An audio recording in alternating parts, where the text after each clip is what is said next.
something that we kind of have to fund because, you know, if folks show up to be on Medicaid, we have to fund it. And then we have the quote-unquote discretionary section. Is not as discretionary as you think. And that's the kind of tension that we have in our budget right now. It's just a little bit more information on what's in there. The entitlements, just go ahead, which is kind of something that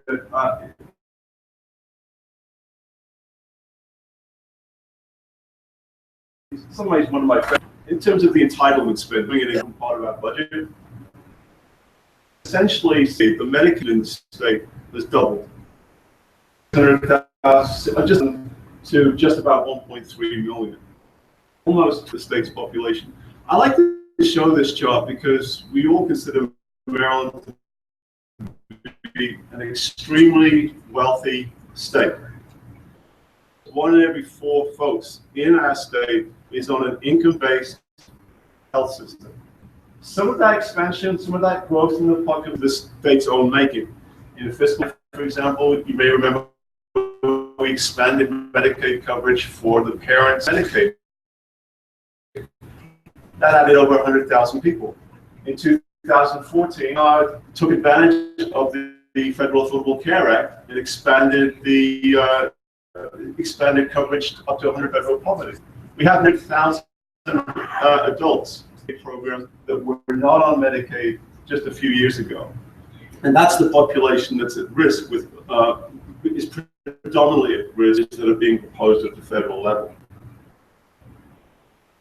Enrollment, that growth in cost, price, and the price is simply this: that Medicaid at the bottom of this chart, Medicaid is increasingly general fund revenue. It's gone from about 15% in the previous decade to now approaching over 22%. It's interesting for me, at least, because that shows you the percent of new general fund revenues that Medicaid's going to consume in the next few years.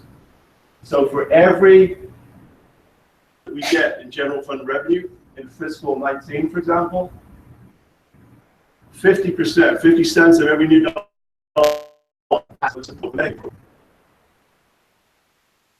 That's because under the Affordable Care Act, the federal support for that population is gradually declining. It still stays at 90%, changes at the federal level. But that's basically what's being, that Medicaid is an increasingly important consumer of our general fund revenue. And because of that, it's also folks to try and squeeze out savings, because that again prevents funding from going to other things that the legislature might prefer to do, which is in education, for example. Very quickly about the federal level, there's a tremendous amount of uncertainty. We all know that. I mean, in fact, it's 10 o'clock. Who knows what's happening at the federal level? Who knows what's happening? I wanted to show a couple of charts simply because you may remember about 2 or 3 years ago, we had sequestration. Remember that word? We had a little bit of the fiscal cliff. And for the most part, in the nation as a whole, in Maryland and also in Virginia, we had a mini recession. It wasn't something that was noticed outside of our area, but it had a mini recession because we are extremely dependent on the federal government, not just in terms of their funding of programs, but also generally the impact of having a federal government, having of employment makes a huge difference on our economy relative to other states. You can see, for example, that the percent of federal government, a percent of employment in Maryland is almost twice what it is in the U.S. as a whole. And when you look at wages, more stuff. So what happens at the federal government level, not just in terms of the budget, not just in terms of programs, what happens at the federal government level matters to the Maryland economy. In terms of the budget, though, we have about $13 billion included in our budget in federal funds. To go through these, but I want to point out two of them. Medicaid, obviously SNAP, food stamps, nearly 700,000 people in Maryland on food stamps. Are both being proposed for significant programmatic reform, including additional cost sharing, work requirements, things like that. Happen, but just those two things. Any change whatsoever in those two programs, just in the SNAP program, they want to have a state share of 10%. Not that bad, 10%. That's about $140 million general funds. $140 million doesn't sound that much. $140 million is basically twice the amount of reserves that we have right now in terms of fund balance over our rainy day fund. At the state level, remember that we're always dealing with fund balance numbers, which are very small, 50, 60, $80 million. That's the context of change. $140 million, the context of that change is to that $80 million fund balance. It's not to the $14 billion overall state budget. What happens at the federal level in that regard. Very quickly, the American Health Care Act is passed by the House. Legislator, so I might as well share it with you too. What would the impact be?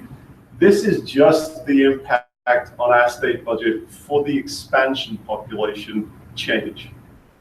Renting, because we don't have the data on that. If we had to provide the state support population for the 300,000 people who've gotten health care, that's the impact, the bottom line, the top line to pay in general fund support. Fiscal 2020, $145 million. Maybe we could do that. Fiscal 2021, $700 million. Fiscal 2022, over $1.1 billion. We were already facing a structural deficit of $1.5 billion. So let's double to that population. And as Josh Kurtz pointed out before, this governor is not predisposed to do. So what does that mean? That means that flexibility from the feds. Remember that's the nice thing about we'll give you it'll be flexibility to what? It'll be flexibility, limit enrollment, flexibility to limit benefits, increase provider rates. So those of you who are providers of in the Medicaid field, you can rates squeeze flexibility. Yes, we can have programmatic flexibility as well, but I can tell you programmatic flexibility takes a long time to actually do. A lot of it involves doing the same kind of things that people don't like, more managed care, packages and so forth. So if this knows, but this is something that clearly would have a significant impact forward. And so, again, we are facing a similar budget, pretty big budget gap in 19, which we're already looking to address. Conditions to be the same as they were in the past session and have been for, frankly, the last decade, looking at ways to transfer funding over and not spend money on this program versus that program and so forth. We have to keep an eye on the federal level, which is potentially really threatening to our budget. This is where and this is a political thing, I suppose, this is where politics matter. Who is in the governor's office in Maryland really does determine how this gets done. Somebody in the governor's office who is willing to look at the revenue picture, you have a whole different side of the budget argument that comes into play. You've only got one half of that budget argument that's in play, and that's the spending side. And that's a huge game changer if you can open it up. Maybe that's your job.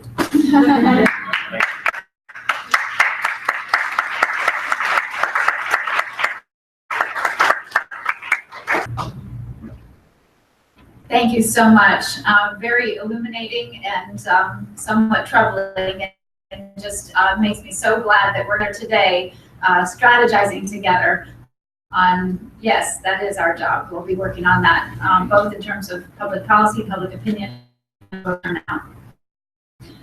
Next, I'm very pleased to introduce Camilla Roberson, who is chair of the Maryland Alliance for the Poor, and she's going to talk a little bit more about federal policy change challenges.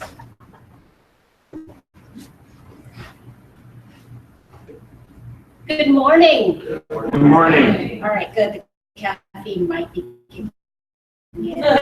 I always have to time myself so that I don't go over. Thanks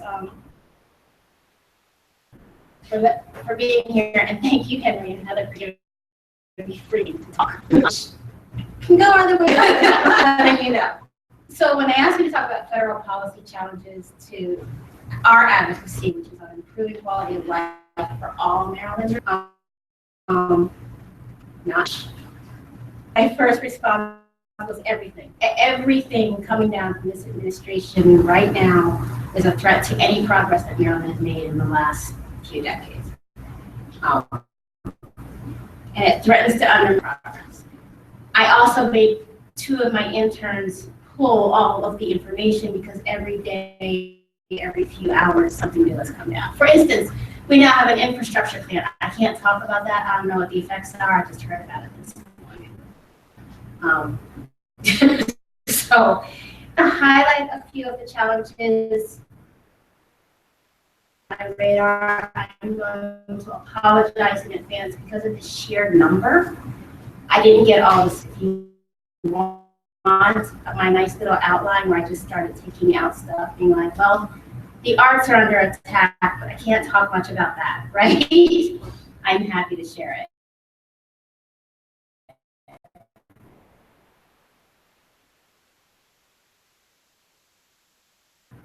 It's just too many things. So thankfully, budget and the threat to me.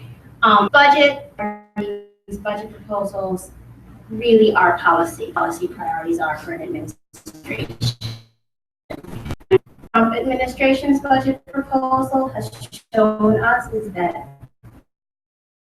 low income and moderate income citizens are not priority. Budget has quite frankly coded to programs that help low income and moderate income.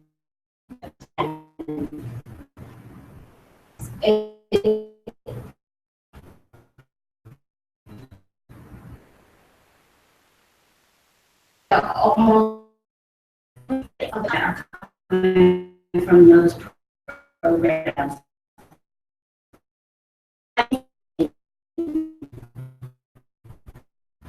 Tax cuts for the extremely wealthy. That's the problem. So in Maryland, don't balance the benefits attorney at the Public Justice Center. One of my main concerns is the safety net programs. A little bit with Medicaid and food stamps, but has cuts of funding for Medicaid and SPIHE, social services block grants, housing assistance, tax or welfare, SNAP or food stamps, and other forms of food assistance. The child tax credit, social security promise. Security is also.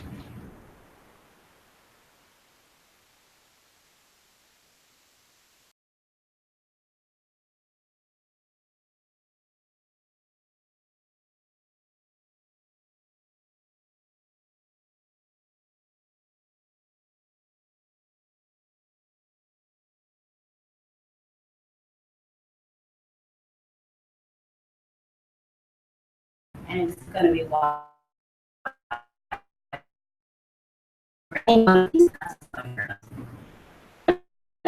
Less of a cut,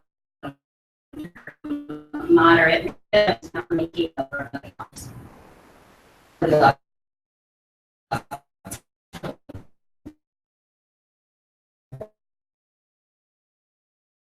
more money back. Yeah, a little bit about Medicaid. The current House bill in place the ACA, Obamacare, healthcare reform. Are you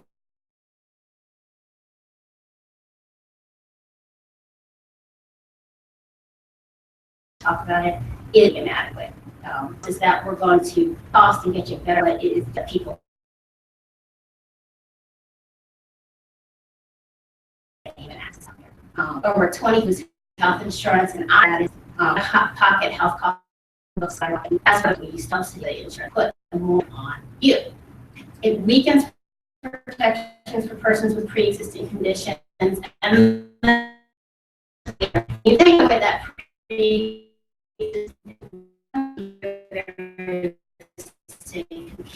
can't afford insurance.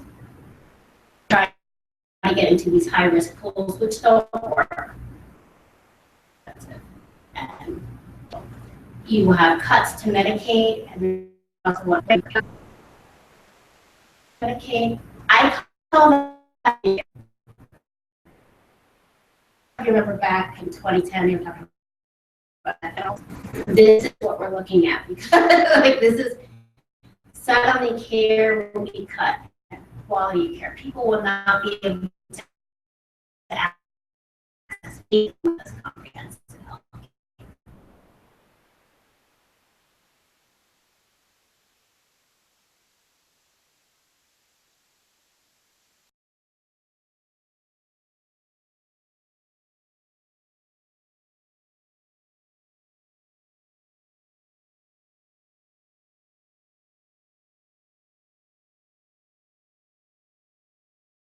As a health advocate, the importance of protecting the progress we've made, repairing.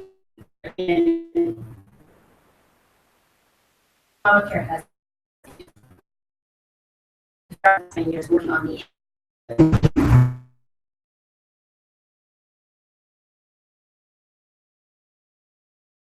I don't know what's going to happen. I mean, if there's a state from Obama, subsidies and our race, that's been coming in, also to providers. I mean, this is a economic investing. That's why I get to talk later on about all of these here. The focus of this administration is on vouchers, private education, all of the expense of public. People who are going to be most affected by that are folks living in low-income areas, period. There is to how this administration is going to handle already seeing a tax rate IDEA.